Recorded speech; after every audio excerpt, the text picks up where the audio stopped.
നമുക്ക് പലരിൽ നിന്നും കിട്ടാത്ത ഒന്നാണ് പരിഗണന. അത് ആരിൽ നിന്ന് കിട്ടുന്നുവോ അവരെ നമ്മൾ ആത്മാർത്ഥമായി തന്നെ സ്നേഹിക്കണം. നമ്മൾ കൊടുക്കുന്ന ആത്മാർത്ഥതയ്ക്ക് ചിലർ തരുന്ന പ്രതിഫലമാണ് അവഗണന. അവഗണിക്കുന്നവരുടെ പിന്നാലെ പോയി സ്വയം ചെറുതാകരുത്.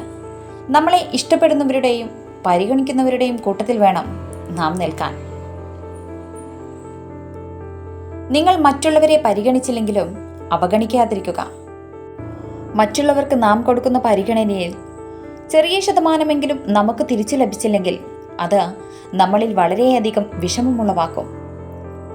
പരിഗണന ഒരാൾ മറ്റൊരാൾക്ക് അറിഞ്ഞു നൽകേണ്ട ഒന്നാണ്. നാം മറ്റുള്ളവർക്ക് പരിഗണന കൊടുത്തില്ലെങ്കിലും ആരെയും അവഗണിക്കാതിരിക്കുക. അവഗണിക്കുന്നവരുടെ മാനസികാവസ്ഥ മനസ്സിലാക്കണമെങ്കിൽ നമ്മളും അതേ അവസ്ഥയിലൂടെ കടന്നു പോകേണ്ടതായി വരും.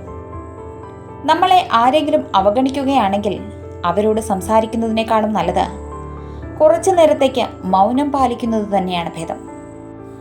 ആരെയാണോ നമ്മൾ കൂടുതൽ സ്നേഹിക്കുകയും സഹായിക്കുകയും ചെയ്യുന്നത്, ചിലപ്പോൾ അവരിൽ നിന്നു തന്നെയാണ് നമുക്ക് ഏറ്റവും കൂടുതൽ അവഗണന ഏറ്റുവാങ്ങേണ്ടി വന്നതും.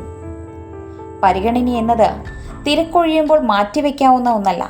ഏതു തിരക്കിനിടയിലും മാറ്റിവെക്കുന്ന സ്നേഹത്തിൻ്റെ അടയാളമാണത്. പ്രിയപ്പെട്ടവർ നമ്മെ ബോധപൂർവം അവഗണിക്കുമ്പോൾ പകച്ചു നിൽക്കാതെ ധൈര്യത്തോടെ അതിനെ അഭിമുഖീകരിക്കാൻ പഠിക്കണം. പ്രിയപ്പെട്ടവരിൽ നിന്നും പരിഗണന ലഭിക്കാതെ വരുമ്പോൾ നമുക്ക് അവരോട് തോന്നുന്നത് വെറുപ്പല്ല, മറിച്ച് നമ്മുടെ ജീവിതത്തോടുള്ള മടുപ്പാണ്. നമ്മുടെ സന്തോഷം ഒരിക്കലും മറ്റൊരാളിൽ കണ്ടെത്തരുത്. കാരണം ഒരിക്കൽ അവർ നമ്മളെ അവഗണിച്ചാൽ ഒരു പക്ഷേ നമ്മൾ തളർന്നു പോയേക്കാം. നമ്മുടെ സമാധാനവും സന്തോഷവും കണ്ടെത്തേണ്ടത് നമ്മളിൽ തന്നെയാണ്. അങ്ങനെ സ്വയം സമാധാനവും സന്തോഷവും കണ്ടെത്തുകയാണെങ്കിൽ നമുക്ക് ആരെയും ആശ്രയിക്കാതെ ധൈര്യത്തോടെ ജീവിക്കാൻ കഴിയും. ഇനി അഥവാ ആരും നമ്മളെ അവഗണിച്ചാലും നമുക്ക് അതൊരു പ്രശ്നമേ ആകില്ല. Thank you for watching. Please support and subscribe.